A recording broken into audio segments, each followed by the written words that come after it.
folks, welcome to the Average Joe Cooking Show. I'm your host Stu, and we are here in downtown Ogden at the Farmers Market, and I've got City Councilman Doug Stevens with me, and we're going to be talking about some of the upcoming events here in Ogden, and we're also going to be doing a little bit of grilling. I've got some New York strip steaks, we've got some grilled vegetables, and we're going to have a good time. Those steaks looks great. Thank you, I appreciate it. We get most of our food from Weinigers. They're our designated sponsor. All of their beef is certified Angus beef, and we really appreciate the folks at Weinigers for stepping up and helping us with the food. Looks like you have the seasonings over there too. Yeah, this is just a little steak marinade. Most of it is some sugar, a little bit of cumin, and some hickory. Yeah, so good. It'll make the steaks really nice. Now what we've got here is we got a charcoal grill. I'm a purist. I like to cook on charcoal. The thing I have to remember about charcoal is that there are hot spots and cold spots. It's not an even heat like you would get from a gas grill. But it is still really good to cook with because it imparts a really nice flavor. When you're cooking with meat on a grill, you have to remember these steaks are about an inch thick. Now, if you have a steak that's an inch thick, you're going to have to remember the rule of 5. 5 minutes each side for every inch of thickness. So if you've got a thicker steak, now obviously you need to increase that time. This right here will cook on 5 minutes for each side, and that'll give it a nice medium to medium rare feel. They look good. Thank you. We're going to go ahead and put these on the grill, and then we're going to get busy chopping vegetables. Great. While I'm doing that, why don't you tell us a little bit about what's going on with the Ogden Pioneer Days? Well, a week from Monday, they're going to have the Horse and Hitch Parade.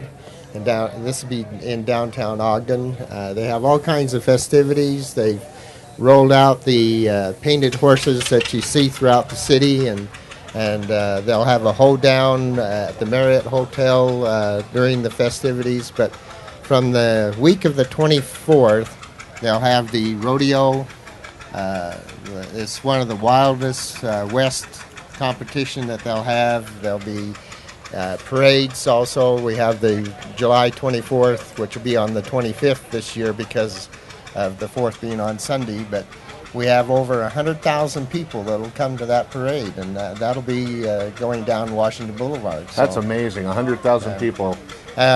2 years ago, we had the Clydesdales from St. Louis participated in the parade. And right that on. was a great attraction for us there. So That's awesome. I've seen those Clydesdales a few times myself.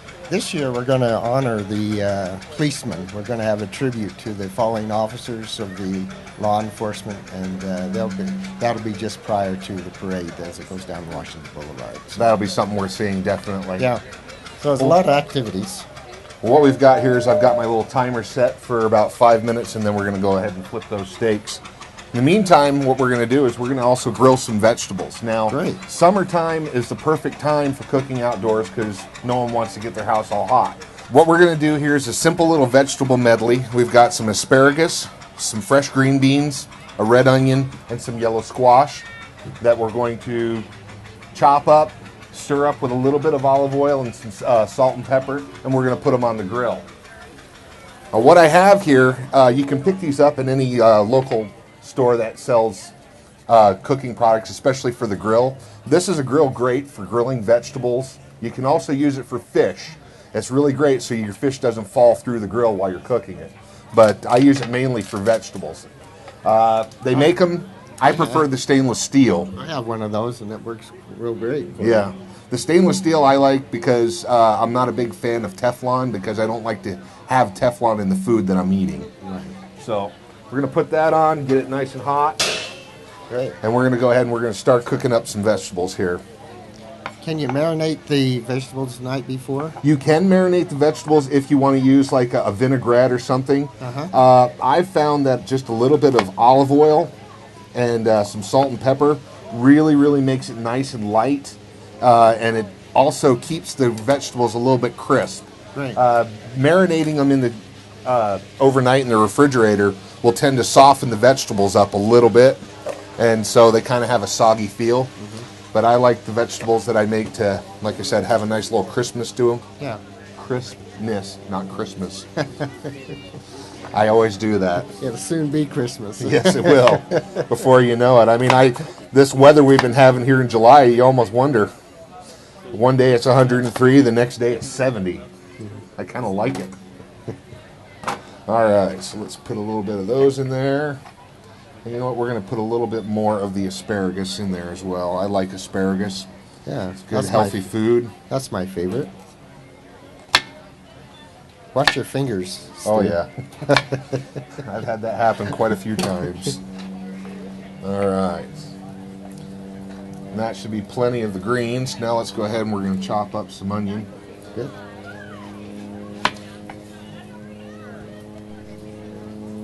So how long do you cook the vegetables, Stu? I usually just kind of watch them. I want them to stay nice and crisp, but I also be done. Yeah. And what I look for is just some nice little grill marks. Okay. Because if a food looks good, you're more inclined to eat it. Yeah. So we already know the food is good. The vegetables are delicious. Mm-hmm. So what we're trying to do is give it kind of an aesthetic peel. Yeah. Appeal. Good. So not an aesthetic peel, appeal.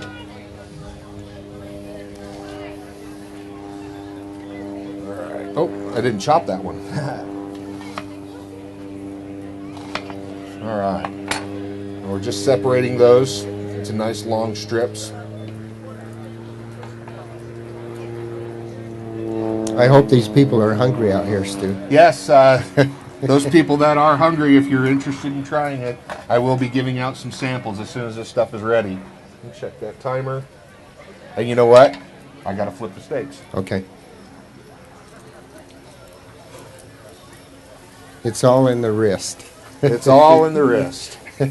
And never ever poke a steak. Oh. Always use tongs. You poke the steak, you let all those yummy juices out of it, and it dries the steak out. Now, if you guys, I don't know if you can pull in that camera and take a look. Those are looking really good. Nice, Great. nice char marks on them. We're going to let those go for about another 5 minutes. All right. So let's go ahead and chop up some vegetables here.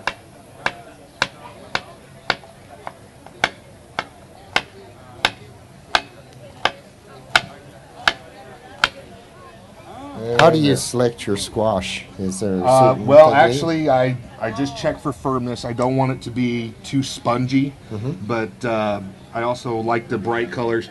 We had a little bit of a frost, I guess, on the squash, probably because of the cool spring we've been having. Yeah. But this is still a really good squash. The zucchinis aren't quite ready yet. That's one of my other favorite vegetables in the summer. As I love to make anything with zucchini, yellow squash.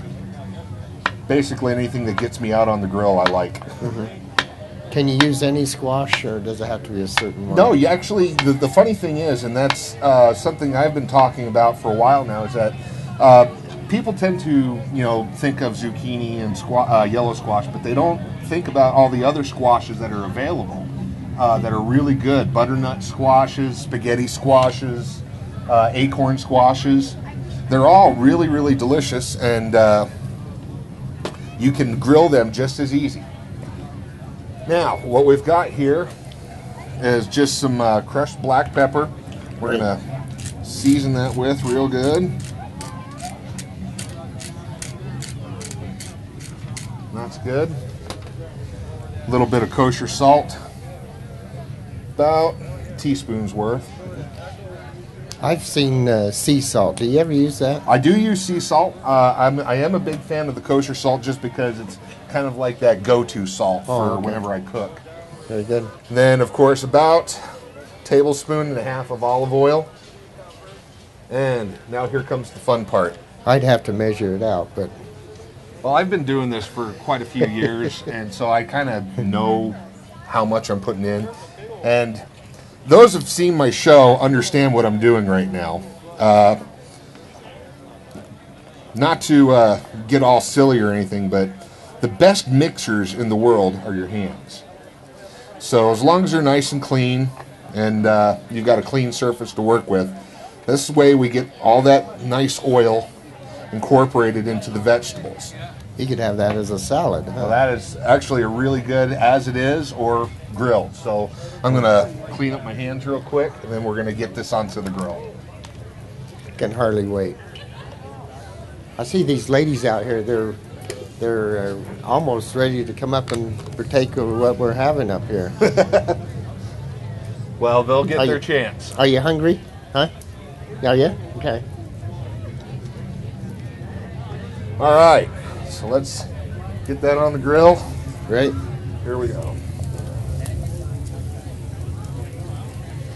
There we go. That adds a lot of color too, doesn't it? Yes, and that's the thing that I was talking about, how food, when it's aesthetically pleasing, you're more apt to eat it. Good. And the bright color, you know, the nice, thick, dark, charred brown of the steak mixed with the brightness of the vegetables really, really makes the food appealing, both, you know, with your senses and with your eyes. Well, your eyes are part of your senses. And you don't have to grill these things long. You just let them sit on there for just a couple minutes. And what you're looking for is just a few char marks.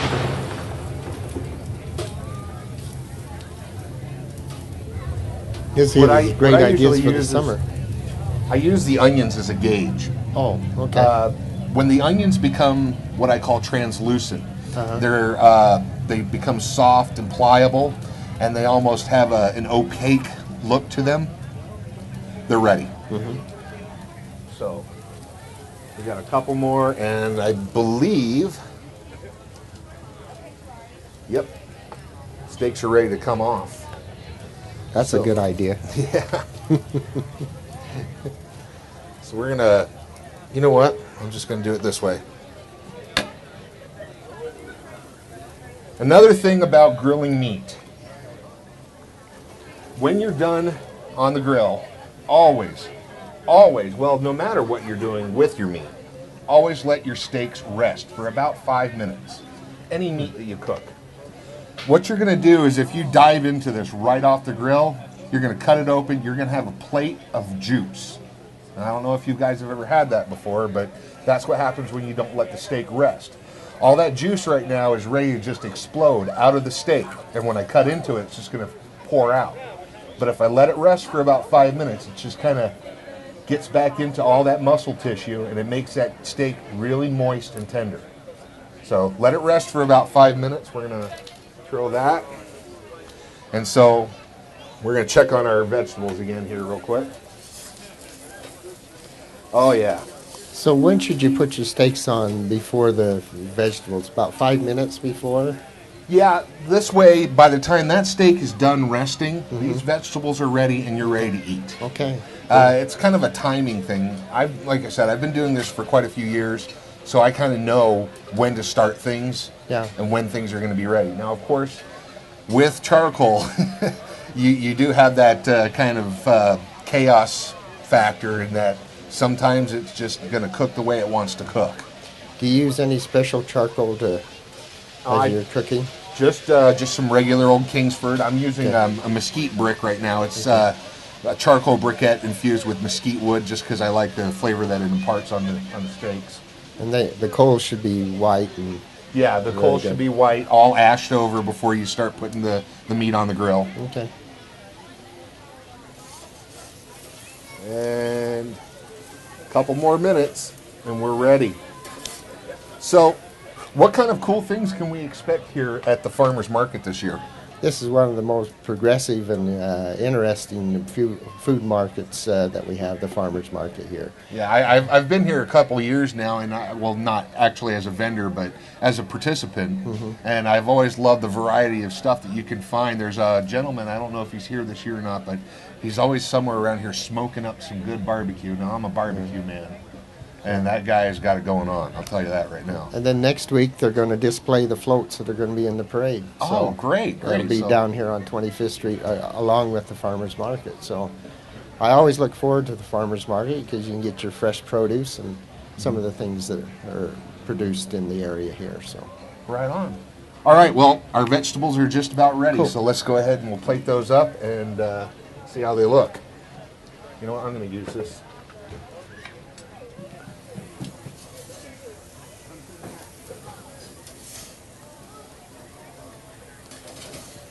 Can you come over and cook my dinner for me tonight, Stu? You know, actually, I've done that quite a few times this year. Is that my sons go to the Vynce School for Science and the Arts here in downtown Ogden. Oh, really? And what they do every year is they have what they call a gala. It's a silent auction. Yeah. And I auction my services up as a cook for an evening for a family. So there you have it, ladies and gentlemen. That Vynce School is an outstanding school. Yes, it is. Yeah. And there's our vegetables. If you guys can Oh. take a look at those, they're pretty good. And we're going to move this off. See if we can't get the rest of these on here. Now, what glove are you using there? I actually have that that glove. Okay. I love it because it's it's probably like the best invention for cooking, or at least for grilling I've seen. It's made out of that material the firefighters use in their suits, so I can touch this burning hot metal and it doesn't hurt my hand at all. And I've still got all the dexterity of my fingers instead of just a mitt. Good. So I like the glove. It's really nice. Great. Okay, we've let these steaks sit long enough. Are you ready to dig in and try one of these with me? I am, sure. And then we'll let some of these fine people try it as well. All right. Okay. So let's get a knife. This is my pay for doing this. To sample the steak. Let me put a few of these vegetables on a plate for you here. You know what? I'm going to use the tongs. That might be easier to do.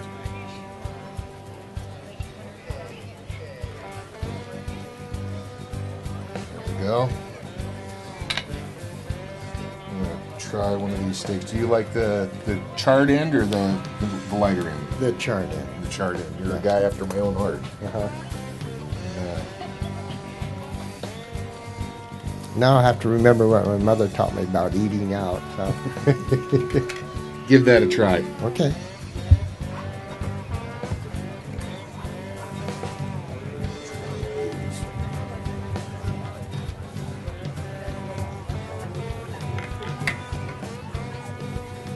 Now, if you can pull the camera in on that, you can see that it's a nice medium, just a little bit more than a medium rare.